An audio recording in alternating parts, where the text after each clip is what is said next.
প্রত্যেক দিনের যে টুকিটাকি আমি কাজগুলি করে থাকি ওগুলোই আপনাদের সাথে শেয়ার করি। তবে আজকে ভাবলাম যে আমি একদম ঘুম থেকে উঠে থেকে যে কাজগুলো আমার থেকে থাকে এক সকাল, ওই কাজগুলো আপনাদের সাথে শেয়ার করব। Hi everyone, good morning. আবারও স্বাগত আমার একটি নতুন ভিডিওতে।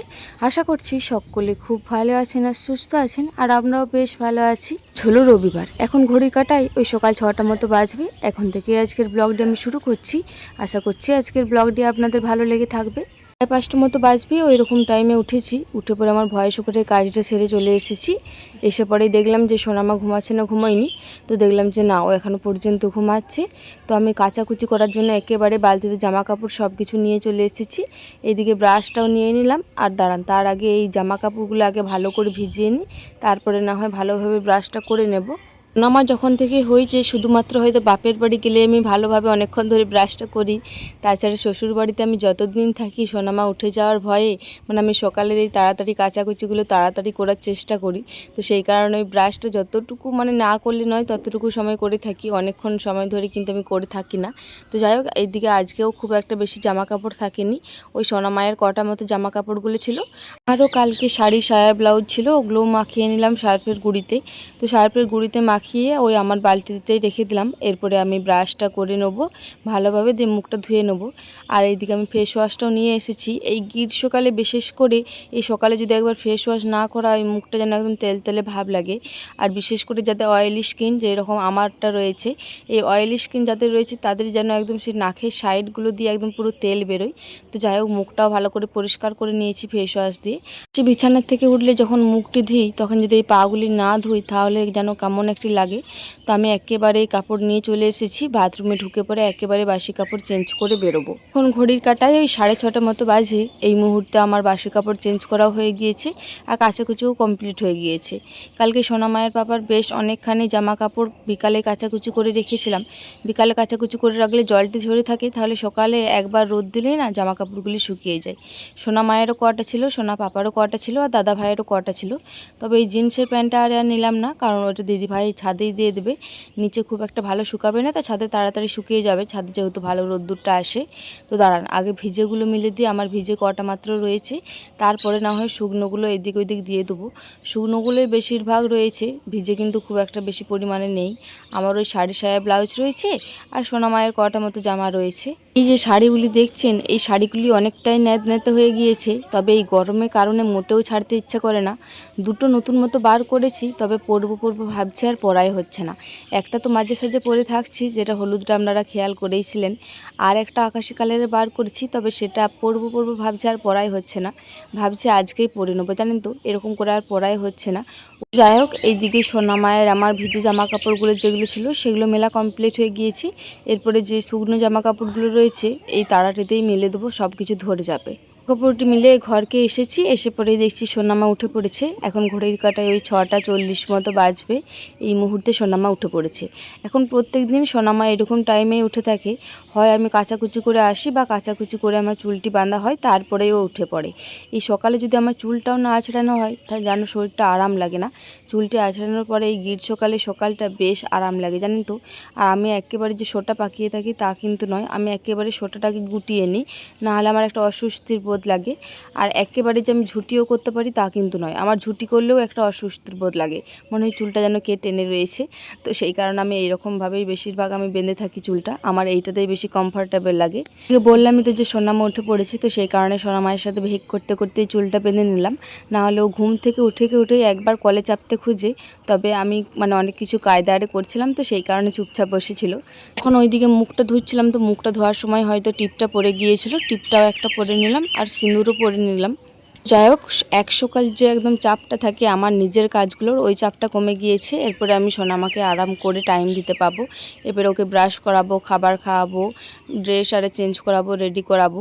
তো ও তো এরপরে বাইরে যাওয়ার জন্য রেডি। এই যে 7টার থেকে আরম্ভ করেছি, এখন ঘড়ির কাঁটায় হয়তো 7:40 মতো বাজবে। এই মুহূর্তে সোনামাকে সব কিছু করা কমপ্লিট হলো।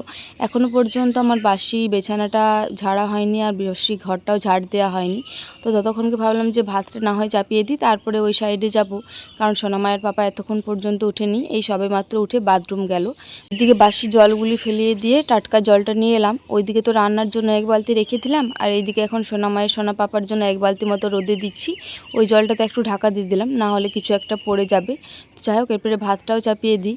হাঁড়িটা বিশেষ করে কলতলাকে নিয়ে যায়, কারণ হাঁড়িটার গায়ে অনেক কিছু লেগে থাকে, তো এটা ভালো করে পরিষ্কার করাও হয়ে যায় আর হাতাড়ির মতো জলও আনা হয়ে যায়। তো দিদিভাই বললো তুই বিছানাটা বাগিয়ে নেগা, আমি না হয় চাল হাড়ে আরে দিয়ে দিচ্ছি। দিদিভাই ওইদিকে উনুন ধরিয়ে চাল হাড়ে আরে দিয়ে দিয়েছে। তো ততক্ষণকে ভাবলাম আমি না হয় বাসে বিছানাটা একটু ভালো করে ঝেড়ে নিই আর টান টান করে পেতে নিই। এই বিছানা যদি টান টান করে পাতা না থাকে তাহলে রুমটার মধ্যে কোনো সৌন্দর্যই আসে না।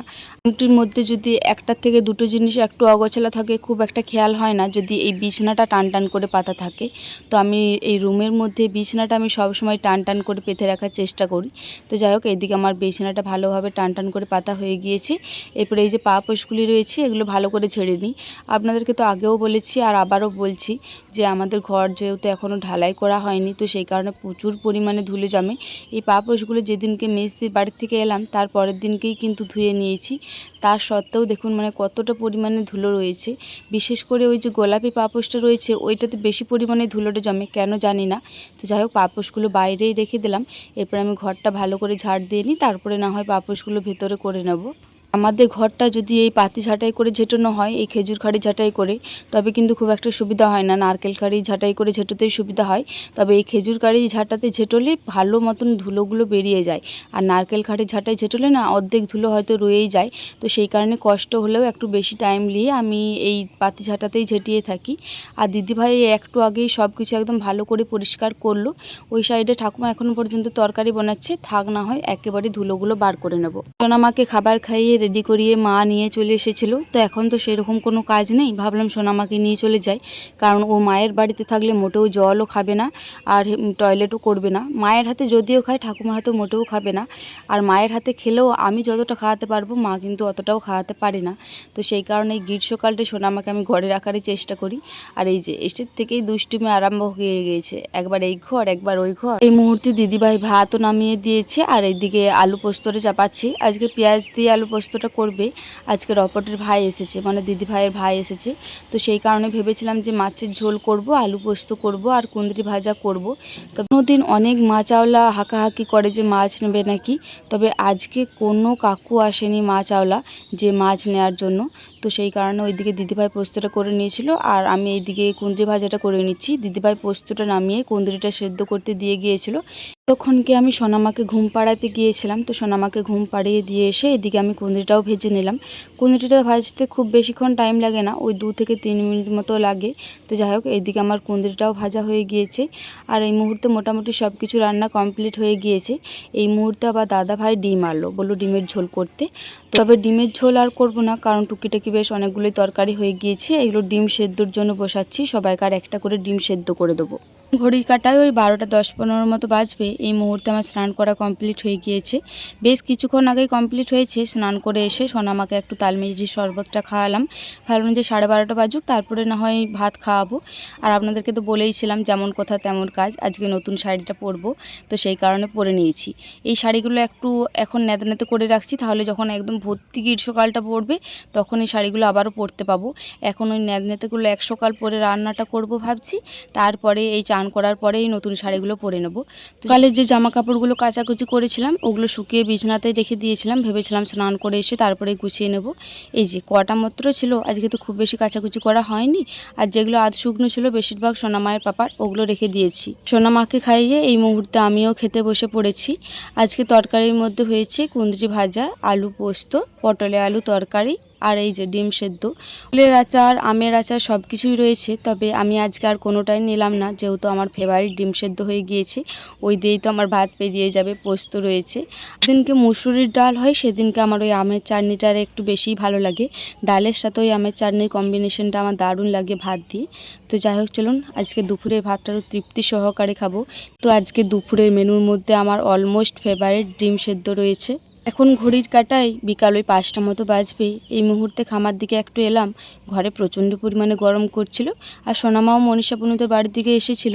তো এসে পরেই দেখলাম মা এদিকে হলুদ সেদ্ধ করতে দিয়েছে। আপনাদেরকে হয়তো অনেক দিন আগে একটা ভিডিওতে শেয়ার করেছিলাম যে আমাদের ঘরেই অনেক চাষের হলুদ হয়েছে, ওই 1 বস্তা 2 বস্তার মতন। ওই হলুদগুলো মা ঠাকুমা ভালো করে বাগিয়ে আরে রেখেছিল, ভেবেছিল যে পরে সেদ্ধ করবে। তবে আর সময় হয়ে উঠছিল না, তো সেই কারণে সেদ্ধ করতে পারছিল না। তো আজকে বিকালে মা বলল নাকি হলুদগুলো সেদ্ধ করবে। বাবা আজকে সকালেই এই উনুনটি করেছে, এই বড় উনুনটা। এইখানেই আমাদের বেশিরভাগ ধান সেদ্ধ আরে হয়ে থাকে। উনুনটা বরাবরই এখানে থাকে, তবে উনুনটা অনেকটাই নষ্ট হয়ে গিয়েছিল। তো সেই কারণে আজকে বাবা সকালে আবারও ভালো করে বাগিয়েছে এই হলুদ সেদ্ধ করার জন্য। তো এই যে একদম এক কড়াই খেচ্ছে হলুদ দিয়ে দিয়েছে, তারপরে পরিমাণ মতো নুন দিয়ে দিয়েছি, এরপরে পরিমাণ মতো জলও দিয়ে দিল। হলুদগুলি এরপর যদি ভালোভাবে সেদ্ধ করা হয়, তারপরে রোদে দেওয়া হয়, তারপরে শুকিয়ে গুঁড়িয়ে হলুদ গুঁড়ো একদম রেডি। আমাদের গ্রামের সাইডের বেশিরভাগ বাড়িতেই এইরকমভাবেই হলুদ গুঁড়ো করা হয়, একদম ঘরোয়া পদ্ধতিতে। এই হলুদগুলিকে সেদ্ধ করে পরে গুঁড়ি করা হয়, তারপরে ওই হলুদ গুঁড়িগুলোই বেশিরভাগ ইউজ করা হয়। এই হলুদগুলোর মধ্যে কোনো ভেজাল বা কোনো কিছু থাকে না। এই হলুদ গুঁড়োগুলো খাওয়া কতটাই যে ভালো। আর কাঁচা হলুদও কিছুটা পরিমাণে রেখে দেওয়া হয়েছে টুকিটাকি দরকারের জন্য। আর এই যে কতটা পরিমাণে বড় দেখুন উনুনটা, ভিতরে অনেকখানি জ্বালন ধরবে। যেহেতু ধান সেদ্ধতেও অনেক জ্বালন লাগে, আর এই হলুদ সেদ্ধতেও জ্বালনটা লাগে, কারণে বিশেষ করে বাবা বড় করে উনুনটা করে দিয়েছে যাতে সব কিছু সেদ্ধ করতে সুবিধা হয়।